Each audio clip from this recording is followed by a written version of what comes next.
Press the bell icon on the YouTube app and never miss another update.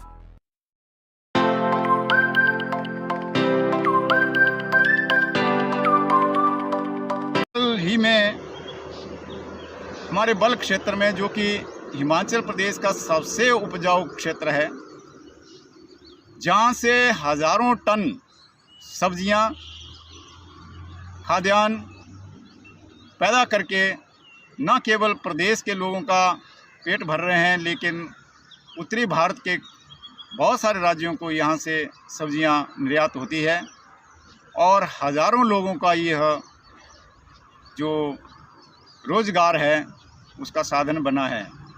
और वैसे भी इस भूमि को लोगों ने बहुत संघर्ष से बचा रखा है। एक समय था जब BSL प्रोजेक्ट बना था, तो बल्क क्षेत्र में जो झील सुंदरनगर में बनी, उस झील को बल्क क्षेत्र में बनाने का प्रस्ताव था, लेकिन यहाँ के लोगों ने उसका विरोध किया, उसके खिलाफ संघर्ष किया और इस भूमि को उस विनाश से बचाया, जिस कारण आज यह बल वैली जो है पूर्णतया हरी भरी पेड़ों से भरी हुई है। खेत हरे भरे बहुत सुंदर लगते हैं और लाखों रुपए के उत्पाद यहाँ से लोग निकाल रहे हैं। उस भूमि को यहाँ के विकास पुरुषों को रात को स्वप्न होता है कि कैसे इसको कंक्रीट में बदला जाए, और उस स्वप्न के तहत यहाँ पर एक हवाई अड्डा बनाने का प्रस्ताव केंद्रीय सरकार को दिया गया और उसका काम अभी कागज़ों में चल रहा है। धरातल पर तो अभी केवल आहट है, लेकिन लोगों के घर में इसकी चिंता बढ़ चुकी है कि अब हमारा क्या होगा। साथियों, आपका कुछ नहीं होगा, वही होगा जो 4 लेन के विस्थापितों का हुआ है। आपको हवाई सफ़र पर भेज दिया जाएगा, लेकिन वो जहाज़ कहाँ उतरेगा इसके बारे में आपको जहाज़ में ही सूचना दी जाएगी। और जो आपकी पॉकेट में खाने पीने के लिए खर्चा डालेगा, उस के ऊपर किस प्रकार से गवर्नमेंट ने कैंची लगाई है, ये मैं आपको आज समझाने जा रहा हूँ। इस कार्य के लिए बल्क क्षेत्र के 7 गांव से भूमि अधिग्रहण की जा रही है, जिसका जो लिमिट है वो 3000 बीघा है। इसमें लगभग 500 बीघा सरकारी भूमि है और लगभग 2500 बीघा प्राइवेट भूमि एक्वायर की जाएगी, जिसमें सैकड़ों लोगों के घर उजड़ेंगे। उनको कहाँ पर उनको स्थापित करना है, इसकी गवर्नमेंट के पास कोई प्रपोज़ल नहीं है, न लोगों को इसके बारे में कोई बताया जा रहा है कि इसके पीछे सरकार का हिडन एजेंडा है क्या। जहाँ तक मुआवजा राशि के ऊपर कैंची लगाने का प्रश्न है, यह मैं गांव-वार आपको बता रहा हूँ एक एग्जाम्पल के तौर पर कि किस तरीके से किसानों के गले को सरकार घोंटने जा रही है। भौर गांव के जो सर्कल रेट थे वो 2018-19 में 59,84,000 प्रति बीघा थे, जो कि 2020-21 में प्रशासन ने 26,31,000 रुपया प्रति बीघा कर दिए हैं।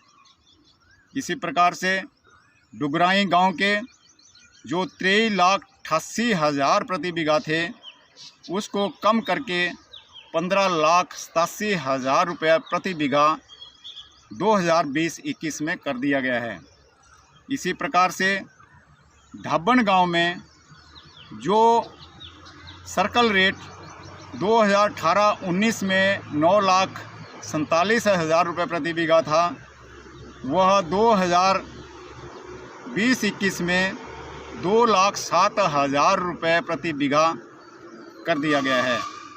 सियाहा गांव में जो रेट 15,34,000 रुपये प्रति बीघा था 2018-19 में, उसको 2020-21 में 4,70,000 रुपये प्रति बीघा कर दिया गया है। टावा गांव में जो 10,49,000 रुपये प्रति बीघा था, उसको 4,70,000 रुपया प्रति बीघा कर दिया गया है। और उसी प्रकार कुम्मी गांव में जो 4,70,000 रुपये प्रति बीघा था, उसका सर्कल रेट 2020-21 में 1,64,000 रुपया कर दिया गया। और छात्र गांव जो 7वां गांव है, वहां का जो सर्कल रेट था वो 2018-19 में 1,71,000 रुपये प्रति बीघा था, जिसे 1,64,000 रुपये प्रति बीघा कर दिया गया। अब इन आंकड़ों से आप समझ गए होंगे कि किस प्रकार से सरकार जो है प्रशासन को आगे करके लोगों के हितों का शोषण करती है। अब इसके ऊपर निर्णय आप लोगों का है। मैं इस विस्थापन से सीधे तौर पर प्रभावित तो नहीं हूँ, लेकिन अप्रत्यक्ष रूप से प्रभावित हूँ कि ऐसी सुंदर वैली, ऐसी उपजाऊ भूमि शायद हमारी अगली जनरेशन को नहीं मिलेगी यदि यह हवाई अड्डा बल में बन जाता है। हाँ, कुछ लोगों का ये तर्क है कि जो लोग इसका विरोध कर रहे हैं वो विकास विरोधी है। मेरा उन अंधभक्तों से ये निवेदन है कि हम विकास के खिलाफ नहीं हैं, लेकिन हम लोगों का विनाश में नहीं चाहते। साथियों, आपको मालूम है, यहाँ से कुछ ही दूरी पर जाहू क्षेत्र में बहुत बड़ा बैरन एरिया, जहाँ पर भूमि उपजाऊ नहीं है, वहाँ पर हवाई अड्डे के लिए बहुत अच्छी जगह उपलब्ध है, जहाँ के लोग, किसान भी उस भूमि को देने के लिए तैयार हैं। लेकिन इन नेताओं की आपस की लड़ाई की वजह से यहाँ के किसानों का गला घोंटा जा रहा है, जो कि मैं समझता हूँ बहुत गलत है। आने वाली पीढ़ियाँ इनको माफ़ नहीं करेगी। और आज भी मेरा लोगों से निवेदन है कि अगर इस भूमि को बचा सकते हैं तो बचाने की कोशिश कीजिए। जहाँ तक सरकार का रवैया है, मुझे नहीं लगता कि सरकार इससे पीछे हटेगी, क्योंकि डबल इंजन की सरकार है। जो हिमाचल सरकार चाहेगी वही केंद्रीय सरकार भी करेगी। इसलिए आखिर में इस लड़ाई को लड़ने के लिए आपको हाई कोर्ट में जाना होगा, और अगर हाई कोर्ट में भी आपको न्याय नहीं मिलता तो आपको सुप्रीम कोर्ट में जाना होगा। उसके लिए आपको यहाँ के जितने आंकड़े हैं, भूमि की स्थिति है बल्कि, और साथ में जाहू के लोगों को साथ लेकर आप एक पिटीशन हाई कोर्ट में डालिए और वहाँ पर ये सारे तथ्य रखिए। मुझे पूर्ण विश्वास है कि हमारे मान्यवर जजेस इस चीज़ को अप्रिशिएट करेंगे कि जब एक जगह पर बैरन लैंड उस कार्य के लिए उपलब्ध है तो इतनी उपजाऊ भूमि क्यों ली जा रही है, क्यों यहाँ पर हज़ारों पेड़ों का कत्ल किया जा रहा है, क्यों यहाँ सैकड़ों परिवारों को विस्थापित किया जा रहा है, और वो भी उस सूरत में जब सरकार के पास रिहेबिलिटेशन प्लान कोई रिकॉर्ड में है नहीं। साथियों, आज इस होली के पर्व में केवल इतनी ही जानकारी आपको मैंने देनी थी। यदि इसमें किसी को मेरी बात से कोई आपत्ति हो तो वो मुझसे स्पष्टीकरण मांग सकता है कि हम विकास विरोधी हैं या हम विकास के पक्ष में हैं। हम वैसा विकास चाहते हैं ताकि आने वाली पीढ़ियां हम लोगों को और आपको भी याद रखे, ताकि वो यह कह सके कि हमारे बुज़ुर्गों ने हमारे लिए ये धरोहर छोड़ी है। इसके लिए हम उनके बहुत बहुत धन्यवादी हैं। शुक्रिया।